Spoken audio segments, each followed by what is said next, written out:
We want you to feel free with your religion, to be proud of Islam. And when anybody asks of you, who are you? You tell them who you are and tell them your religion. Who knows the meaning of Islam? Can you raise up your hand? Okay. Tell everybody. Take the microphone. Take it. Islam is a religion of peace. I'm proud of you, and I'm going to give you a prize for that. Today, I will start a little admonitions. Who is about 15 years and above here? Who's above 15? Okay. You're the only one? So you'll be the senior here now. The purpose of this gathering, as Imam said earlier, is to educate you, I'm repeating myself, and to let you be comfortable with your religion. Because most of the time, most of you, with most of your friends, when you are out, they say, I'm a Christian, I'm this, I go to this church, but hardly can you see a Muslim kids proud of their own religion. Some of you, either you don't want to cover your head, you don't want to put on your hat as a boy, but you have to be aware and be proud of the religion of peace. Just as the young girl I just told us now, our religion is a religion of peace. A lot of distractions are on the internet, on the Facebook, on Instagram, that might distract you from practicing Islam. So we want you to know that's one of the reasons why we gathered this evening, to launch NICON-ASSALAM Youth on the Facebook, so that when you're on the Facebook, you have access to look at what your religion is all about. You can ask any question on the Facebook, you can chat on the Facebook. So have you heard of what is going on in the mosque tonight? There's going to be a program next week. All those things are going to be posted on the Facebook for you to see. And you can disseminate and talk with your other friends about it. And we want you to take part in it. In that, without you, the launching will not be successful. Most of us, the young adults, we don't go on Facebook all the time.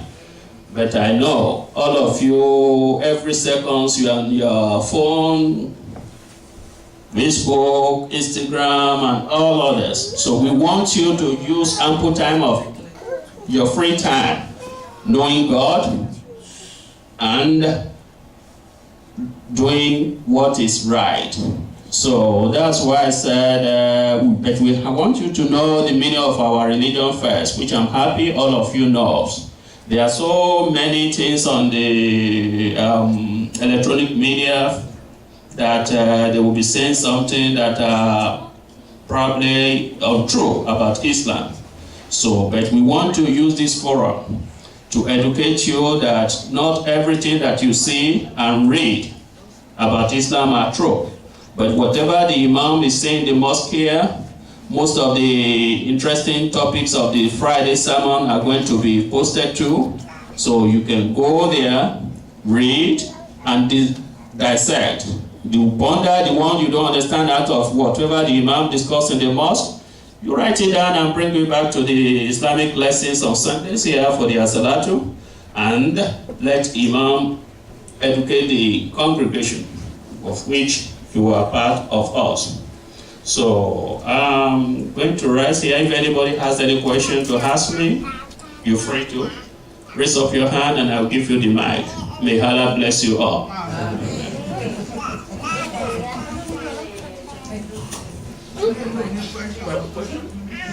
Tell us your name. My name is Fatima. Fatima what? Fatima what? Akiyade.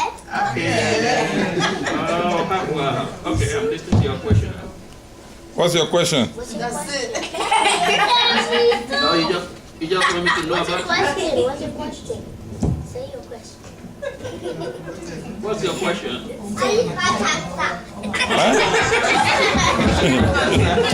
That's it? What is your question? That's it? That's the question? Okay. Why do we need a Quran? Why do we need the Quran? For guidance. Ask that question. We need the Quran for guidance. Our question is, why do we need Al-Quran? We need Quran to guide us because Quran is a complete way of life. There's nothing you will want to know about this world to live successfully, spiritually, mentally, physically, and financially that has not been discussed in the Quran.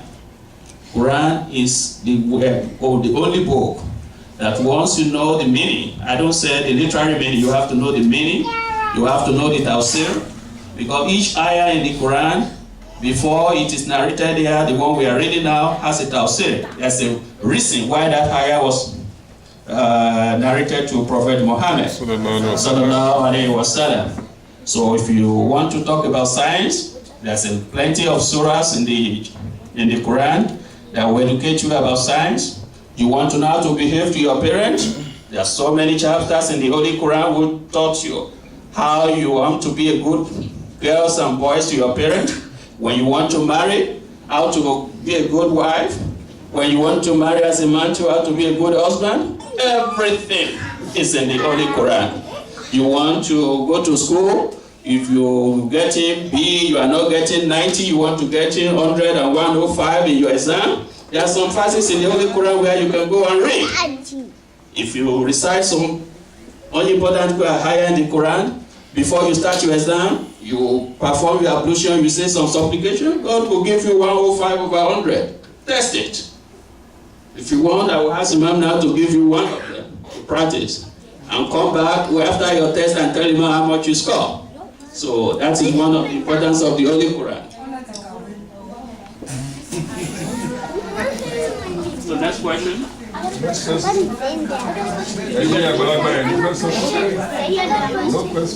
name is Raman Balagun. Where is the Quran? Where is the Quran? Quran is right here in the All book. over there.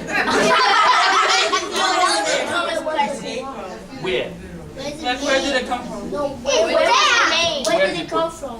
The Quran was sent down by the Holy Prophet, Almighty Allah to Prophet Muhammad. And was compiled,